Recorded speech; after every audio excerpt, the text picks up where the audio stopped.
Hello and welcome to another It's Still Not Too Late show. Thanks for tuning in for one last episode. TH here. Thanks for sticking with me. With no time to waste, let's bring this home. When the Empire of Japan bombed Pearl Harbor, they were said to have worried they awakened a sleeping giant with terrible resolve, bringing the West, America, into World War II. It plays both ways, though. The author William Safire claimed the quote was originally from Napoleon, who's alleged to have said of provoking the East, "China is a sickly, sleeping giant, but when she awakes, the world will tremble."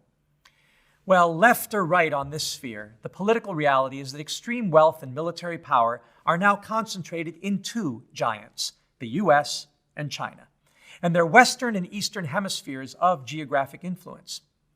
Curiously, the US and China are also measured to be the world's largest greenhouse gas emitters and contributors to climate change, right before food waste, which is a stupid and easily solvable problem affecting all cultures around the world, but actually less a problem for China for reasons relating to a long history and tradition of biodigestion, the creation of organic garbage-eating, clean, fire-breathing domestic dragons, which we explore in this module. Any reasonable chance of mitigating and adapting to climate change admittedly involves getting one or both of these sleeping giants to wake up and stop snoring CO2 and CH4 and oxides of nitrogen and CFLs into our common atmosphere. Despite the dismal human rights abuses and many ongoing ecological abuses, the nations of the East these days are actually more woke than most others around the globe. Working in cooperation with them, we may indeed be able to turn this ship around if we're able to put the politics behind us. It is really all about sharing the good, accentuating the positive, and eliminating the negative, as the song goes, and it won't be the first time. Let's turn to our field correspondent, Brick, who seems to be having such a good time, I wonder if we can ever get him back. Brick, old buddy, are you there? I'm here, Culhane, and don't you worry, I will be coming back. It turns out, if I keep heading east, I'm going to end up in California, where a lot of these green ideas are already in play in America. And eventually, if I hop even easterly, maybe we can get them into play in the Sunshine State in a bigger way. And that would be just like what happened during the Middle Ages.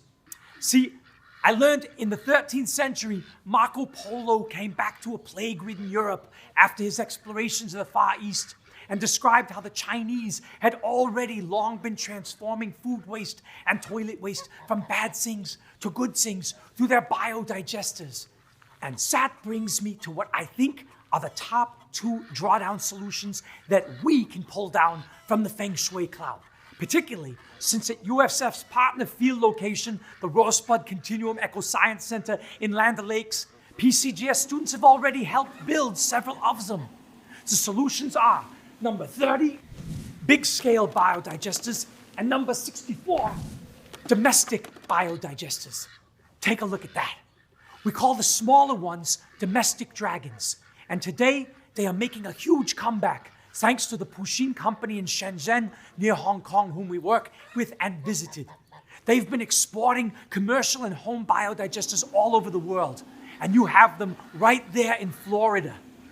Now, you couple them with solution number 11, regenerative agriculture, which we are also doing with Rosebud with PCGS, and you end up reducing carbon by 23 gigatons at a net savings of $1.9 trillion. That is a total win-win. And this is the only way that we can make sure that the Feng Shui cloud doesn't turn into more intense hurricanes of wind, water, and mass destruction.